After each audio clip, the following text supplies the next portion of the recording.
It is July 1990 and Cameroon have just been eliminated from the World Cup, out with their heads held really high.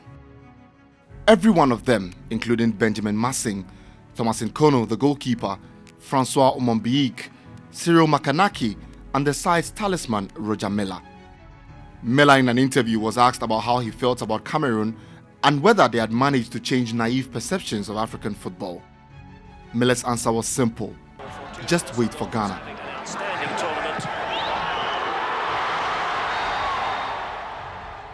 So much of the football world's attention got to Ghana after this. Who were they? Why had Miller mentioned them? And for the ones who had researched thoroughly before, why were they called the Brazil of Africa? The brilliant Ghana side of 1992 had an opportunity to display their skills and sportsmanship to the world. They had made a relatively good account of themselves at the AFCON that year, losing on penalties to Ivory Coast in the final. The Ivory Coast have won the cup. The scenes of celebration are fantastic. But in 1993, when the World Cup qualifiers reached the business end, they hit a brick wall in one game. It is not a time in history that is remembered fondly. It's Brahimi again.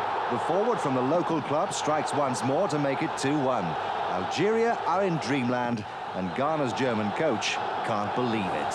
The Ghana side of 1992 were the exponents of how football should be played in this country. And that meant anyone in the team could do anything, and Abedi Pele could do everything. That side had an existential connection with a country that went beyond the cliches of regular love of country and of the beautiful game. We think it's one of our finest teams. Collectively, all the departments were very strong, had players, a mix of home-based players and foreign-based players, and at a time when the captain, Abedi Pele, was on top of his game. Abedi was the ultimate expression of individuality on a football pitch. He added poetry to football, and there was just a touch of literature about his game. But if the Black Stars were to see some glory days, and Ghana would be heading to a first World Cup, it'll all depend on him. He was African Footballer of the Year and was on top of his game. A country's hopes of reaching the United States rested on his shoulders. It needed something special to break the deadlock in the second half, and we got it from the African Player of the Year, Abedi Pele. Once again going through the strength of the run and the telling shot, the difference between him and other players in the tournament. Abedi Pele was the quintessential leader. He was a leader on the field. He had a very strong presence on the field, not just because he was gifted, but he had a very strong personality and influence on the team, to the extent that sometimes when he's not on the field, then we begin to, because the players themselves believed in him. Pele was, like, for my generation at least, like the first Ghanaian football hero. You understand? Like, I had to even grow to realize that the Pele wasn't even his real name, and he was Abedi Ayu, and the Pele was from another Pele. You understand? Like, but that was the first Ghanaian that every young Ghanaian kid of my generation wanted to be like when they played football. The World Cup qualifying group threw up Burundi, Uganda and Algeria. Uganda had to drop out of the group due to certain issues, and that meant that Ghana only had to face Algeria and Burundi. The qualifiers began for Ghana in October 1992 in Bujumbura, and Burundi prevailed on their home turf.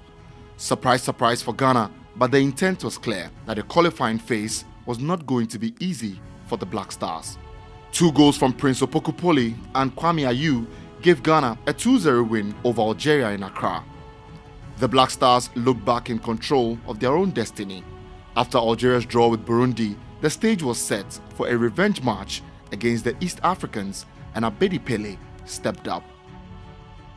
He scored in a 1-0 win for Ghana that opened up a chance to qualify to the next stage if only the Black Stars could pick up a draw against the Algerians in the final group match. Draws first blood for Ghana. The stakes were high for the second leg. Ghana had won the first leg 2-0 in Accra, and everyone thought it was time to reach the next qualifying phase. The Algerians, dying to have a bite of the cherry, took the game away from the capital, Algiers, into a relatively unfavorable northwestern province in a city called Tlemcen. Tlemcen is really the westernmost corner of Algeria. It's on the border with Morocco. It's very rich in terms of cultural history. A lot of Islamic empires were birthed over there. And it's also well known in Algeria for actually being the home to many politicians. So it has a certain prestige about it. It's more known as a city of knowledge than a city of football. When Tlemcen comes to mind, what do you think of? Disappointment. It reminds me of the potential we had and the possibility of us going to the World Cup, but we're missing. Our maiden appearance at the World Cup, that never was. Anytime I remember Tlemcen, it is as if it happened only yesterday.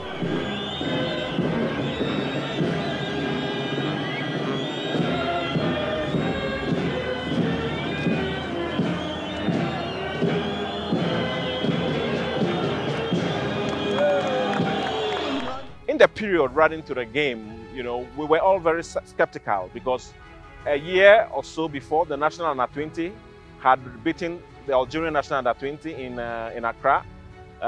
We beat them by 3-0. We got there to Algiers. We were told the match was in Tizi-Ouzou. We had to go there, and under very strange circumstances, we were eliminated. So, but on this very occasion, we were confident. So there they were, all the stars, Ghana's enigmatic crop: Abedi Pele, Anthony Bafo, Tony Yeboah, Joe Odoe, Ali Ibrahim, Frimpong Manso, and Prince Pele.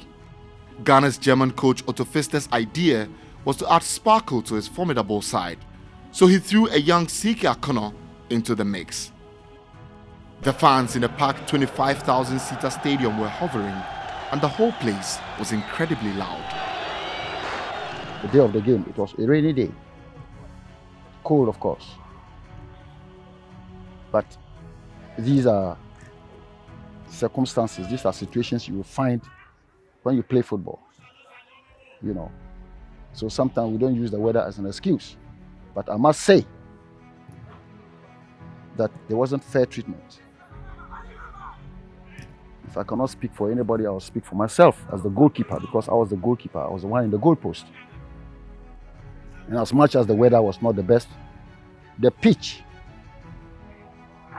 I must say, is what failed me. And I'm talking of me as the goalkeeper, Damba.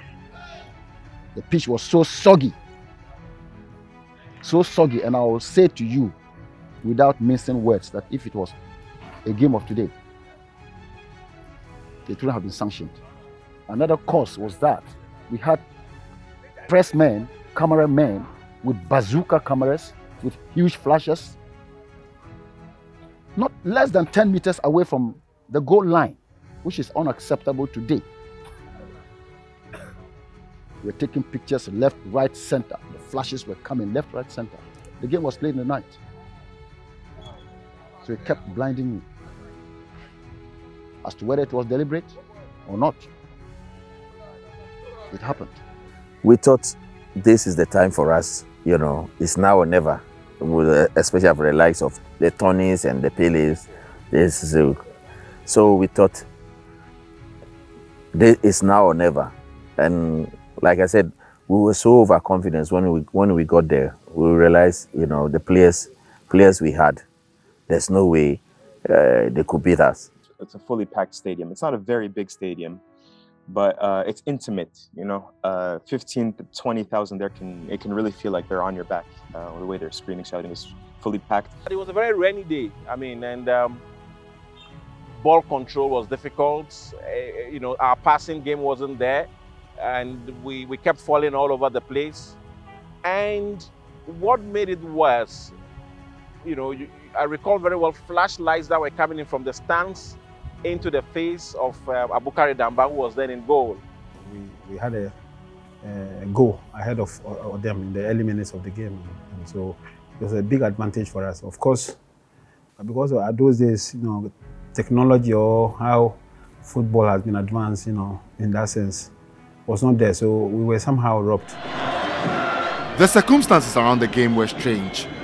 The Black Stars arrived in fair weather, but soon it started snowing and then the rains followed. Tlemcen was cold. The players on the bench gritted their teeth to withstand it. Journalists in Ghana had labeled the fixture Operation Desert Storm to signify the magnitude of the game, only for it to feel like a premonition because the team faced an actual storm in the desert. It was a fierce game. After just 13 minutes, Ghana's Prince Pele had to be stretchered off the field after picking up an injury and was replaced immediately by Kwame Ayew. In the 15th minute, a pass across the face of goal from Abedi was poked in by Siki Akono. It meant Ghana was cruising. The stadium is silent. It was 90 minutes game, but of course, you go to an away game, a very tough area, and then you go ahead. It's a big advantage. Still with the 1-0 lead, we were confident. We felt that something good was going to happen. The Black Stars went into the break with a 1-0 win and 1 foot into the next qualifying phase. Goalkeeper that day, Abukari Damba, recounts the level of unsportsmanlike behavior they had to endure at halftime. At recess, after first half, we did not have access to enter our dressing room. We didn't have access. The dressing room door was locked, key, and we're left outside. The Algerian players were no pushovers. It was a team that had won the AFCON 3 years prior, and a chunk of that team were still playing. With the fans behind them and the pitch soggy in many parts, they knew their time would come. Right on the hour mark, a Joe Ode miskick fell into the path of Mohamed Brahimi, who scrambled it home past Abukari Damba. Top scorer in the Algerian league this season makes the most of an appalling defensive error, and the scores are level.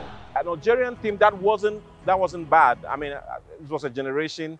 Rabah Maja had retired, and then you had Sharif El Lujani and Musa Saib, who was very top with Auxerre. So yes, they got the equalizer, but we still had a chance, because at this point it was still 1-1. And though we were struggling, the field was soggy, we kept falling over the place. I remember very well, I mean, Abedi Pele, what's the name? Tourney falling everywhere. I mean, you couldn't just control the ball. But then again, still with 1-1, we had the chance. If only we could see this through, we would be, through to the next stage of the qualifiers, which would give us a chance to finish it off. Then, towards the dying embers of the game, disaster struck. And with just 7 minutes to go, are made to pay the penalty. It's Brahimi again. The forward from the local club strikes once more to make it 2-1. After the game, our coach at that time, Otto Pfister, never spoke to anybody. We ourselves as players were quiet, with our heads buried between our knees. We looked like total strangers to one another, and that is very normal. It was painful, but I thought, okay, it didn't happen. We'll see how it goes, because then I was also another up and coming, so I thought, okay, I'll still have the opportunity to play another qualifier. Any of your teammates who cried that day?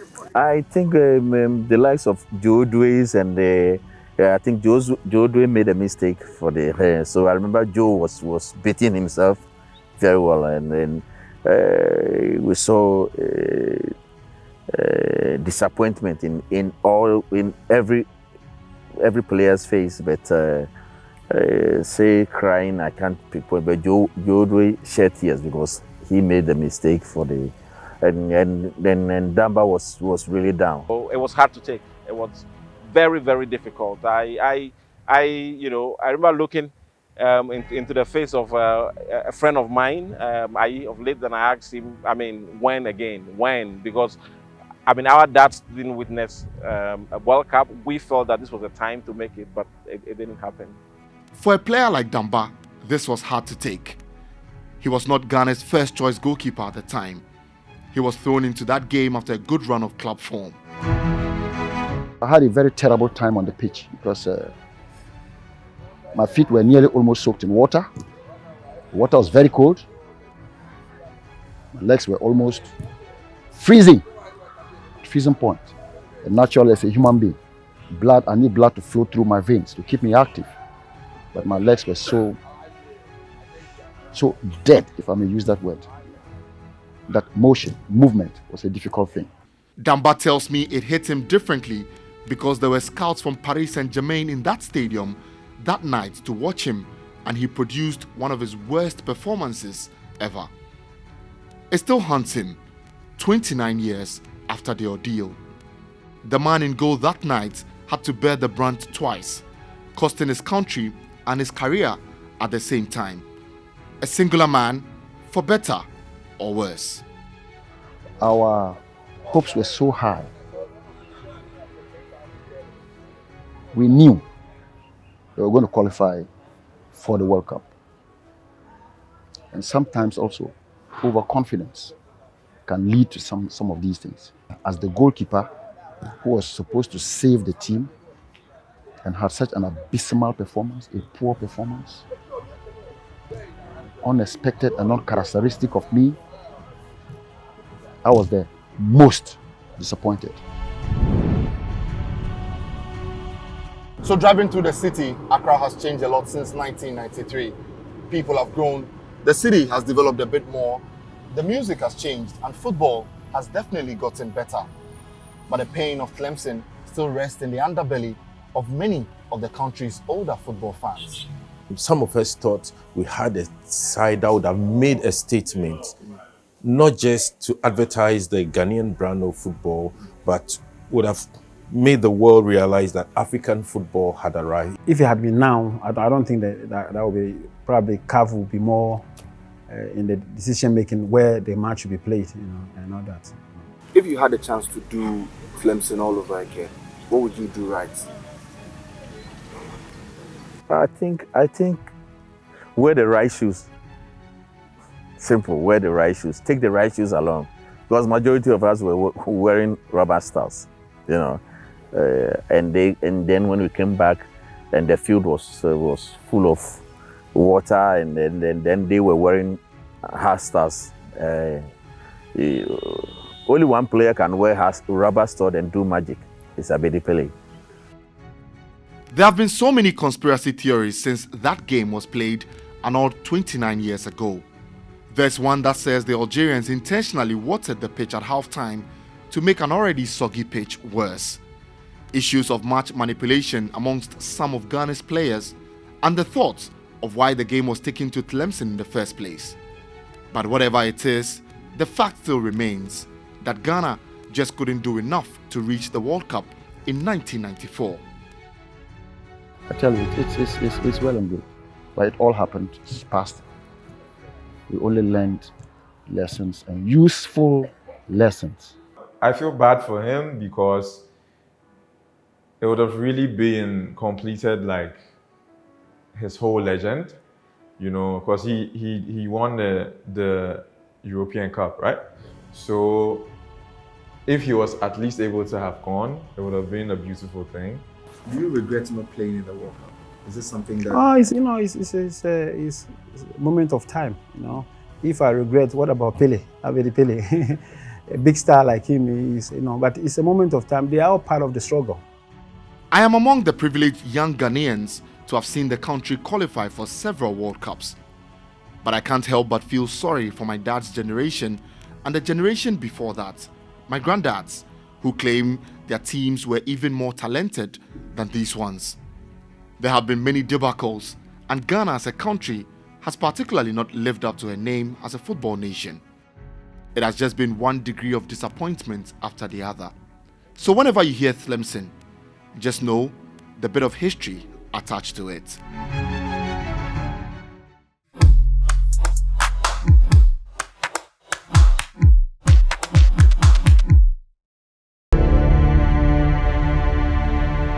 Thank you.